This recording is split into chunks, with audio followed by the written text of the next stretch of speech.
사도 바울은 죄수의 몸으로 로마를 향하여 나아가고 있습니다. 로마로 가는 그 사도 바울의 가는 여정을 보면 그야말로 한 편의 드라마를 보는 것 같습니다.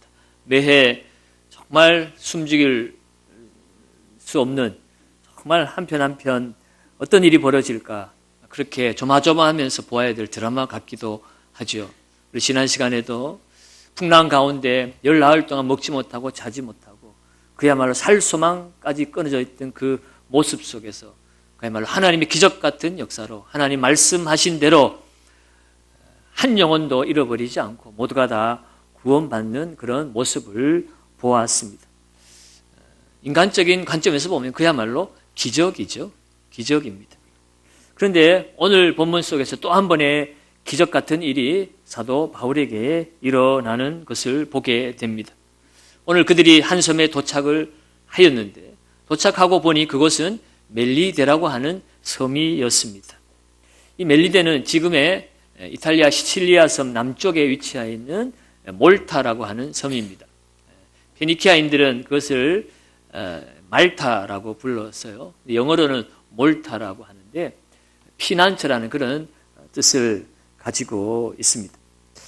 그 멜리데 섬에 도착을 해보니 그때는 때는 겨울이었고 또 비가 내리고 있었습니다. 추운 겨울날 비를 흠뻑 맞은 이 바울과 표류한 그 276명의 사람들이 이 멜리데 섬의 원주민들의 도움을 받아서 몸을 녹이고 불을 쬐고 있었습니다. 오늘 본문의 3절, 4절 말씀에 한번 보겠습니다. 어떤 일이 일어났는지. 바울이 나무 한 묶음을 거두어 불에 넣으니 너무 추우니까 불을 계속 피우기 위해서 마른 장작을 한 묶음을 갖다가 불에 집어 던진 것 같습니다. 그랬더니 뜨거움으로 말미암아 독사가 그 나무 틈 사이에서 올라와서 그 손을 물고 있는지라 바울의 손을 물어버린 것이에요. 그랬더니 원주민들이 그것을 보고 서로 말하기 시작했습니다. 진실로 이 사람은 살인한 자로다. 이 독사에게 물려있는 그 모습을 보고 그들은 바로 판단을 해버립니다. 이 사람은 진짜 살인한 사람이구나. 그들이 그렇게 생각한 이유가 무엇입니까? 바다에서는 구절을 받았으나 공의가 그를 살지 못하게 함이로다 하더니 그들은 지금까지 그 독사에게 물려서 산 사람을 한 번도 보지 못했습니다. 말하자면 그 독사에 물린 사람은 반드시 죽는 것이라는 거예요. 그런데 그들이 생각하기에 그 풍랑 속에서 누구도 살 수 없는 그 상황 속에서 기적 같은 일이 일어나서 이들이 살았는데 그것도 기적인데 그럼에도 불구하고 오늘 이 독사 한 마리 때문에 이 사람이 죽는다는 것을 생각해 보면 이 사람은 하나님의 공의가 실현되어져서 이제 죽게 된 그야말로 악한 사람이구나. 그렇게 그들이 판단을 해버린 것이에요. 그런데 어떤 일이 일어났습니까? 바울은 아무렇지도 않은 즉 그 독사를 그냥 떨쳐버립니다. 툭툭 털어내버려요. 그래도 원주민들은 잠시 기다려봅니다. 왜? 독이 퍼지면 곧 쓰러져서 죽을 것이 분명하기 때문에. 그런데도 가만히 보니 이 사람이 전혀 변화가 없습니다. 멀쩡합니다. 죽지 않았습니다. 그것을 보고 이 원주민들은 이 사람은 신이로다. 그렇게 다시 그들의 관점이 바뀌기 시작해요. 죽었으면 반드시 하나님의 공의가 실현된 살인자이거나 아주 극악한 죄인임이 판명되는 것인데 죽지 않았다고 하니 이것은 이 사람이 사람이 아니라 신이기 때문에 안 죽었다는 거죠. 그들의 세계관에서는 그렇게 생각할 수밖에 없습니다. 한 번도 산 사람이 없는 그 독사에게 물렸음에도 불구하고 이 사람이 살았다는 것은 사람이 아니라는 소리예요. 이런 비슷한 일이 루스드라에서도 있었습니다. 바울이 바나바와 함께 전도 여행을 하다 그곳에서 사람들을 막 고쳐주자 사람들이 그들을 신으로 섬기기 시작했어요. 허메와 스스라고 이름을 붙여서 주피터와 헤르메스 신으로 그들을 모시기 시작했던 경험이 있죠. 바로 그러한 일이 이 멜리데 섬에서 일어났습니다. 이러한 일들이 일어나자 또 어떤 일이 일어났습니까? 이어서 보면 그 멜리데 섬의 가장 높은 사람 보블리오라고 하는 사람을 만나게 되는데 마침 그 사람의 부친이 열병과 이지를 앓고 있었습니다. 이 사람이 죽지 않았으니 뭔가 신통하다고 생각했겠지요. 그래서 이 바울에게 기도를 받고 안수를 받음으로 이 보블리오의 부친의 열병과 이질이 떠나가게 됩니다. 그리고 이 섬에 있던 다른 많은 병자들이 바울에게 와서 기도를 받고 고침을 받는 그러한 일들이 일어났고, 그 결과로 석 달 동안 그곳에 무사히 잘 지내다가 배를 구하고 그들에게 필요한 모든 물건을 그들로부터 후한 대접을 받아서 이제 로마로 떠나게 되는 그러한 일들이 일어난 것이 오늘 이 멜리데 섬에서의 사건의 내용입니다.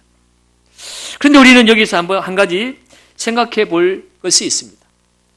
하나님은 분명히 이 사도 바울에게 로마에 가서 복음을 전하게 하시려는 하나님의 계획이 분명히 계셨습니다.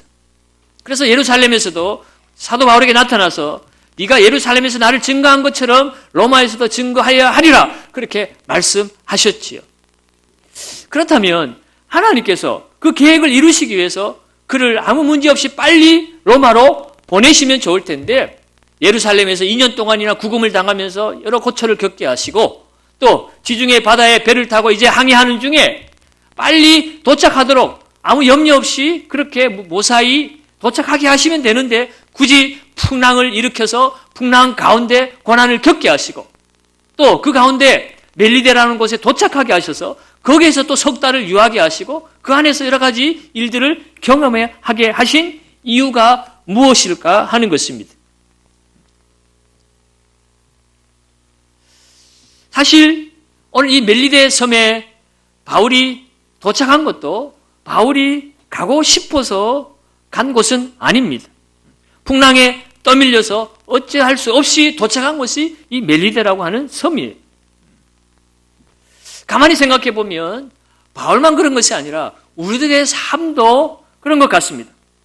오늘 내가 이 경산 땅에 살고 싶어서 살아가기 시작한 사람들은 얼마 없을 거예요. 부모님이 경산에 살다 보니 할 수 없이 경산에 태어나서 살아가게 된 사람도 있을 것이고, 아니면 회사 취직했더니 회사에서 경산으로 가서 그곳에 가서 먹고 살라고 발령을 내어서 그래서 경산으로 내려온 분들도 있을 것입니다. 이러저러한 이유로 우리는 이곳에 살게 되셨어요. 왜 우리를 이곳에 살게 두셨을까? 이해할 수가 없습니다. 마치 사도 바울을 로마로 보내겠다는 하나님의 놀라운 계획이 계심에도 불구하고 여러 가지 행로를 통해서 어려움을 겪게 하시고 풍랑도 만나게 하시고 멜리데라고 하는 곳에 보내시기도 하신 것처럼, 오늘 우리는 하나님이 이 땅에 우리를 부르신 하나님의 놀라운 위대한 계획과 뜻이 있지만, 왜 하나님은 굳이 그 하나님의 놀라운 위대한 일들을 이 땅 가운데 이루실 때 저 미국의 뉴욕에 살게 하지 아니하고, 저 영국 런던에 살게 하지 아니하고, 저 예루살렘에 살게 하지 않고 굳이 왜 이 대한민국에 살게 하셨을까? 그것도 저 서울도 아니고 부산도 아닌 대구도 아닌 경산에 살게 하셨을까?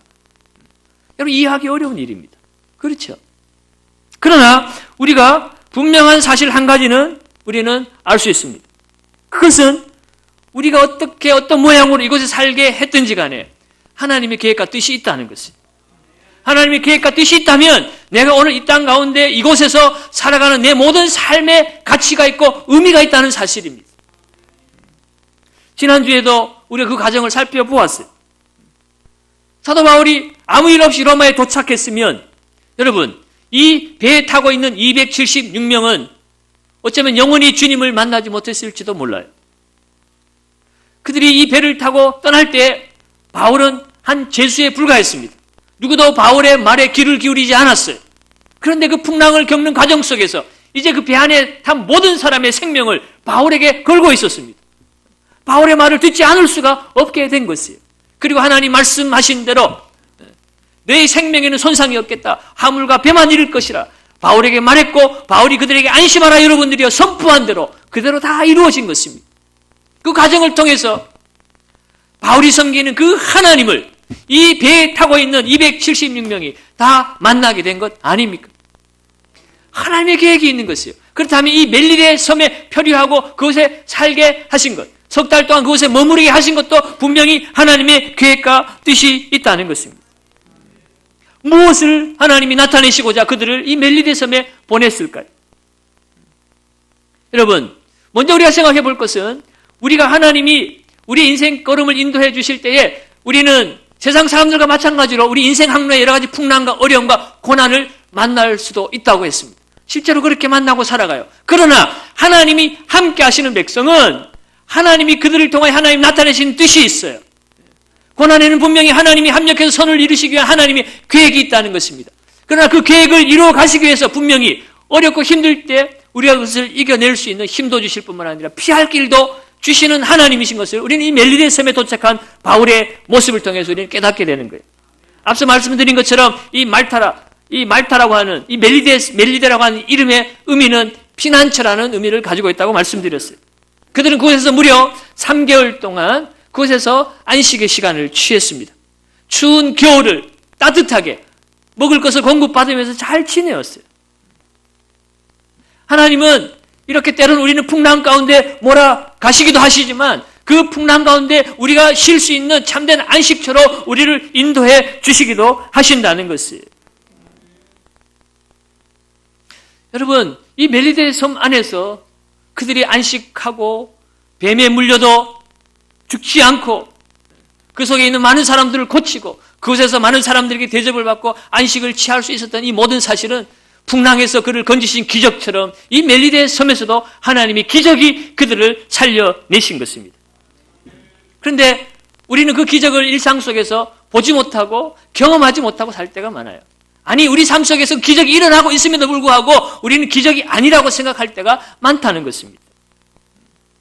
여러분, 오늘날 수많은 각종 질병들이 우리를 괴롭히고 있어요. 근데 우리는요, 그런 질병에 걸려서 누구도 못 고칠 질병 가운데 기도했더니 하나님이 나를 고쳐주셨다. 우리는 그것을 기적이라고 얘기합니다. 그러나 여러분, 그 질병 가운데 고침받는 게 기적이라면 여러분, 건강하게 지금 살고 있다는 그것은 기적 아닙니까? 병 안 걸리고 건강하게 사는 그 자체가 기적이죠. 고속도로를 달리다가 차가 뒤집어졌는데 다른 사람 다 죽었는데 하나님이 극적으로 나는 살려주셨다. 기적 가운데 나는 살아났다. 여러분, 그것이 기적이라면 여러분들이 하루에도 몇십 번씩 수십 번씩 도로 위를 달림에도 불구하고 사고 나지 않고 여러분이 안전하게 살고 있는 그것은 기적 아닙니까? 우리는 기적 가운데 날마다 살고 있는 것이에요.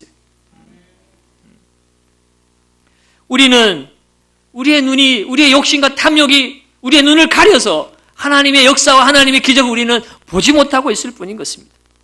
오늘 우리는 이 사도 바울의 모습을 통해서 우리의 삶을 투영하며 우리는 날마다 하나님의 기적 가운데 살고 있음을 기억하시면서 하나님의 뜻이 우리의 삶 가운데 어떻게 나타나고 있는지 그것을 찾고 그것을 따라 우리는 살아야 하는 것입니다. 특별히 오늘 말씀 속에서 여러분, 하나님은 뱀에 물려도 죽지 않는 놀라운 기적을 바울에게 나타내어 주셨습니다. 또한 하나님은 우리 안에 하나님이 함께 하신다는 사실, 하나님을 모르는 세상 속에서 하나님이 함께 하시는 자가 어떤 삶을 살게 될 것인가를 하나님은 그 기적을 통해서 보여주시는 것이에요. 여러분, 특별히 우리가 오해하지 말아야 될 것은요, 바울이 누구나 다 죽는 그 뱀에 물려서 죽지 않았다는 그 기적을 바라보면서 아하, 예수 믿으면 우리도 이런 놀라운 기적들이 우리들의 삶에 나타날 것이고 그 기적 때문에 세상 사람들이 우리를 우러러 볼 것이고 그 기적 같은 능력들이 성도들에게 나타나서 세상 사람들보다 더 높은 자리에서 아니면 더 돈을 잘 벌고 그래서 세상 사람들이 알아주는 그런 삶을 살게 될 것이다. 그것이 복받은 증거다. 우리가 이렇게 하나님의 능력을, 하나님의 기적을 내 복을 얻는 수단으로 그렇게 이해하고 그것을 추구한다면 그것은 우리는 하나님을 잘못 이해하고 있는 것입니다. 여러분, 성도들에게 기적이나 능력이 나타날 수 있습니다. 그러나 그것은요, 내 유익을 위해서 내가 기적을 일으켜야지 한다고 이루어지는 것은 아니에요. 성경에서 나타나는 기적과 표적에는 다 의미가 있고 목적이 있습니다. 예수님이 기적을 일으키신 그 기적을 표적이라고 하는 이유는 뭡니까? 그 기적에는 그것이 지시하는 사인이 있다는 거예요. 그것은 예수가 하나님의 아들이심을 나타내시기 위해서 나타내신 기적일 뿐이죠. 주님이 우리를 구원하시기 위하여 십자가에 죽으시기 위해서 이 땅에 오셨기 때문에 죽으시는 십자가의 그 복음의 역사를 담당하시기 위하여 그 십자가로 나아갈 때는 주님은 기적을 행하지 않으셨어요. 더 이상 그 기적이 필요 없기 때문에 그렇습니다. 오늘 사도 바울에게 이 독사에게 물려도 죽지 않는 이 기적을 일으켜 주신 이유는 무엇이었겠습니까? 여러분 마가복음 16장에 보면 예수께서 제자들에게 하신 마지막 말씀이 있어요. 마가복음 16장 15절에서 18절 말씀을 우리 한번 읽어보겠습니다. 또 이르시되 너희는 온 천하에 다니며 만민에게 복음을 전파하라.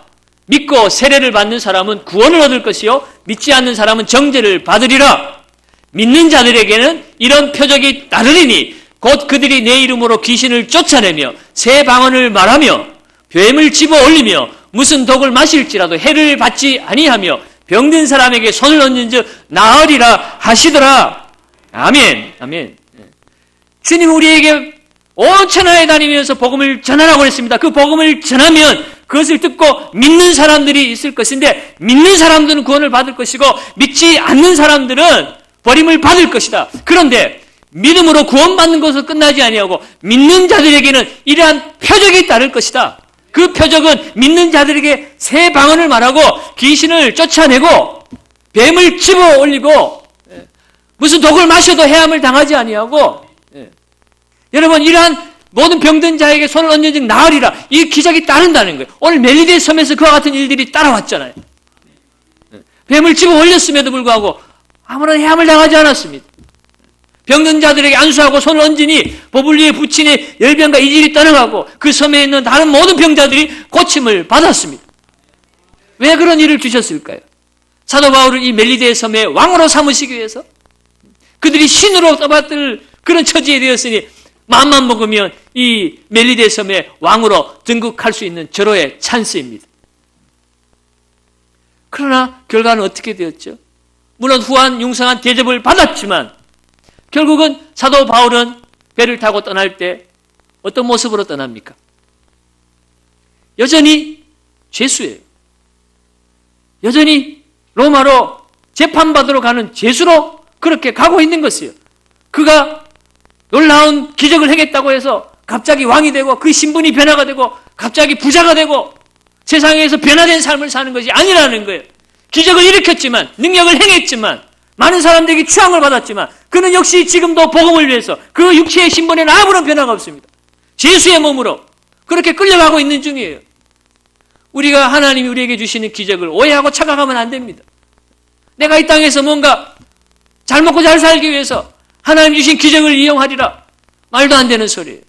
그렇게 먹는 순간 그들에게 하나님의 은혜가 들어왔다가도 이단으로 빠져가고 멸망의 백성으로 그렇게 전락해버리는 것입니다. 결국 무엇입니까?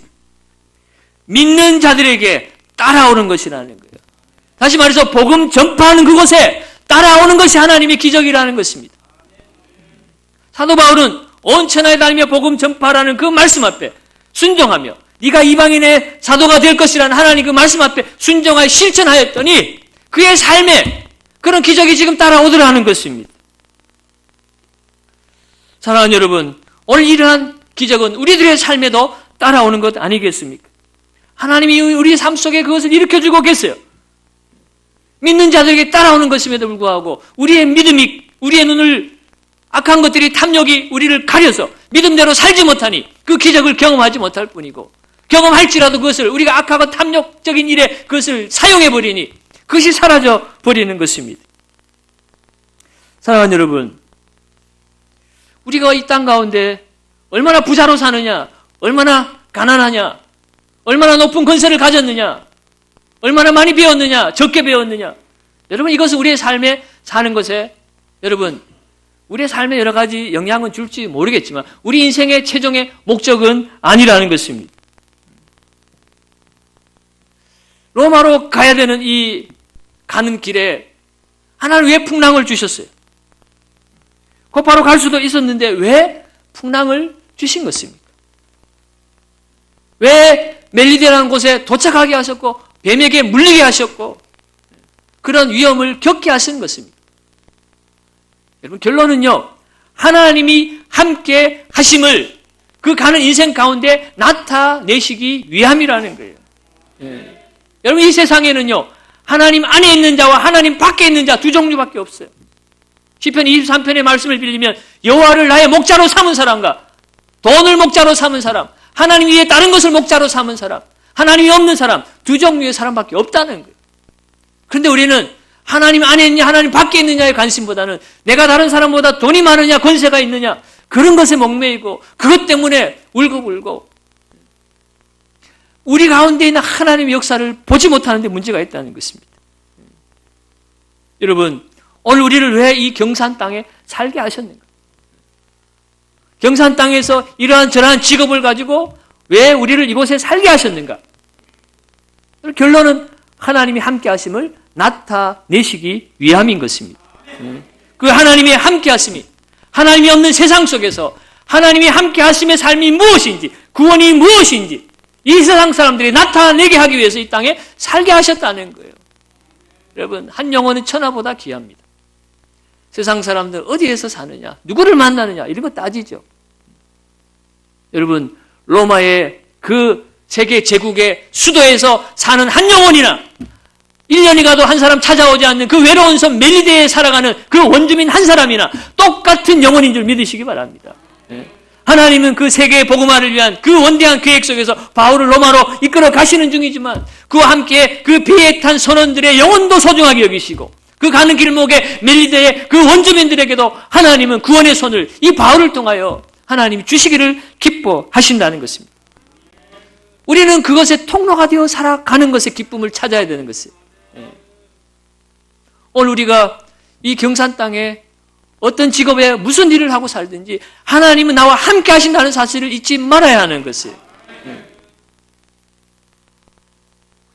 우린 요셉의 이야기를 잘 알고 있죠. 지난 시간에도 잠시 나누었지만 창세기 39장 2절에 보면 아주 재미있는 말씀이 있잖아요. 여호와께서 요셉과 뭐 하심으로? 함께 하심으로 그가 뭐가 되었다? 형통한 자가 되었다. 그의 주인 애굽 사람의 집에 있으니 하나님 함께 하셔서 형통한 자가 되었음에도 불구하고 그는 노예입니다. 그의 주인은 히브리 사람도 아니고 애굽 사람이에요. 다시 말해서 고향을 잃고 가족을 떠나서 왜 어떤 이유로 오게 된 줄도 모르고 그는 이방 땅에 노예로 살고 있어요. 얼마나 우여곡절이 있었습니까?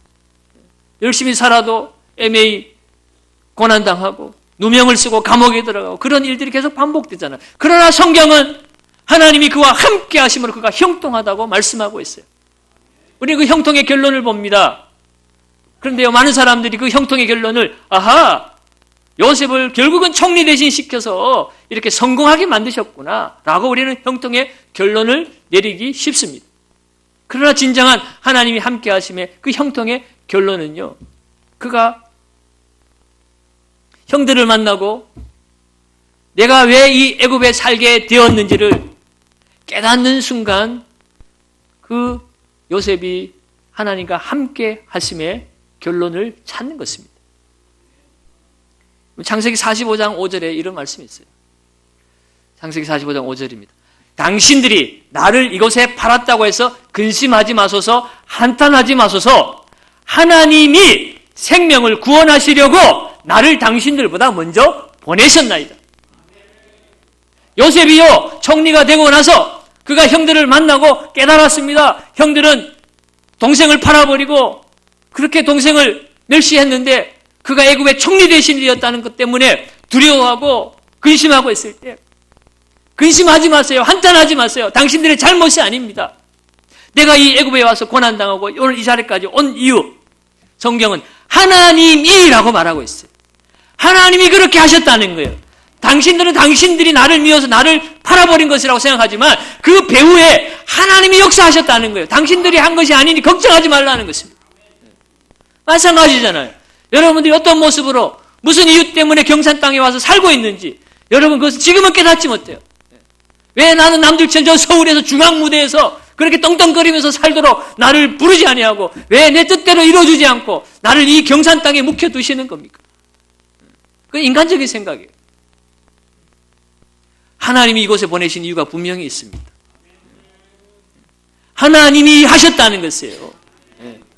무엇 때문에요? 생명을 구원하시려고.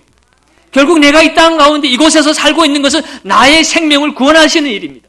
나와 더불어서 나와 함께하는 가족을 구원하는 일이고 내 이웃을 구원하는 일이고 나와 더불어 함께 살아가는 내 학생들을 구원하는 일이고 직장의 동료들을 구원하는 일이고 나아가서는요 이 나라 민족을 구원하는 일이라는 거예요. 하나님의 원대한 계획 속에 나를 보아야 되지 세상 관점을 가지고 내 알량한 육체적인 눈을 가지고 세상을 보면 비교하고 평가해서 자기 스스로를 아무렇지도 않은 사람처럼 평가하고 취급하는 거예요. 세상 가치관으로 보면 정말 쓸모없죠. 돈도 없고 돈 없는 사람을 별로 힘 있는 사람으로 취급 안 하니까 나는 약자라고 생각하는 거예요. 돈도 없고 능력도 없고 이곳에서 내가 뭐하고 살고 있나? 여러분 이것은요 하나님이 함께 하시는 자의 삶의 생각과 태도가 아니라는 사실입니다. 오늘 하나님께서 우리를 이곳에 두신 이유는 하나님이 함께 하심을 나타내시기 위해서 우리의 생명을 구원하시기 위해서 하나님이 나를 이곳에 보내셨습니다. 한 영혼을 천하보다 귀히 여기신 하나님께서 나 때문에 이곳에 나의 가족을 구원하시기 위해서 나와 함께 만나는 형제 자매들을 내 직장 동료들을 구원하시기 위해서 나를 보내셨다는 사실을 우리는 잊지 말아야 하는 것입니다. 그러면 여러분 믿음이라고 하는 것은 결국 하나님이 나와 함께 하심을 아는 것이 믿음이에요. 하나님이 나와 함께 하시는 것을 안다는 것은 또한 하나님이 나를 책임져 주신다는 것을 믿는 것이죠. 어떤 상황, 어떤 형편에 있든지 하나님이 나와 함께 하시기 때문에 나를 지키시고 나를 도우시고 나를 통하여 하나님이 계획하신 그 뜻을 마침내 이루어 가신다는 사실입니다. 그러면 여러분 오늘 내가 살아가는 이 삶의 현장이 비록 힘들고 어려워도 때로는 고난이어도 고통이어도 하나님이 내게 필요한 일이기 때문에 내 생명을 구원하시기 위해서 나를 이곳에서 일하게 하시고 사람을 만나게 하시고 이곳에 살게 하셨다는 사실을 여러분 잊지 말아야 합니다. 성도의 힘은 돈에 있지 않고 권세에 있지 않고 하나님을 아는 것에 있습니다. 하나님을 나의 하나님으로 알고 믿을 때 그 사람이 힘 있는 사람이 되는 것이에요. 우리가 찬송한 것처럼 믿음으로 사는 자는 하늘 위로 받겠네. 무슨 일을 만나든지 만사형통하리라. 무슨 일을 만나든지 만사형통하리라. 하나님을 아는 믿음으로 사는 자가 이 땅에 힘 있는 사람이라는 거예요. 돈도 권세도 하루아침에 무너지지 않습니까? 대통령도 그 권세가 차라리 대통령이 되지 않았으면 좋았을 것을. 재벌들이 또 내놓으라 하는 사람들 모은 그 돈이 차라리 그 돈이 없었으면 좋았을 것을 후회하고 한탄하는 일이 얼마나 많이 일어나요. 그러나 여러분 믿음으로 사는 자는 권세가 없어도 돈이 없어도 무슨 일을 만나든지 만사 형통한 줄 믿으시기 바랍니다. 하나님은 우리가 하나님을 알기도 전에 우리를 아시고 우리를 만드시고 우리 이 땅에 부르셨고 하나님의 뜻을 이루기 위하여 하나님 오늘도 우리와 함께 하시는 줄로 믿습니다. 하나님을 알지 못한 이 세상 속에 하나님을 아는 자로 하나님을 믿는 자로 우리를 이곳에 살게 하신 하나님의 놀라운 계획을 찾으시기 바랍니다. 깨달으시길 바랍니다.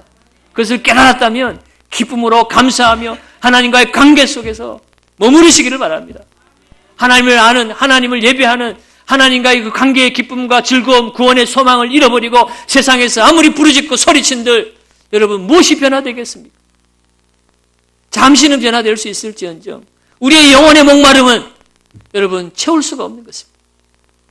사랑하는 여러분 오늘 세상 끝날까지 너희와 항상 함께 있겠다고 약속하신 그 하나님이 오늘 이 경산 땅에 이 시간 오늘 이곳에 살아가는 우리와 함께하여 주시는 줄로 믿습니다. 그 하나님이 함께 하신다면 나를 지키실 뿐만 아니라 나를 통하여 하나님의 함께 하심을 나타내시기 위하여 하나님의 기적도 나타내어 주시고 하나님의 구원의 손길도 나타내어 주시고 내가 만나는 사람, 내가 가는 발걸음, 나의 손짓, 나의 말, 나의 행동 모두가 다 하나님의 영광으로 하나님이 삼아 주실 줄로 믿습니다.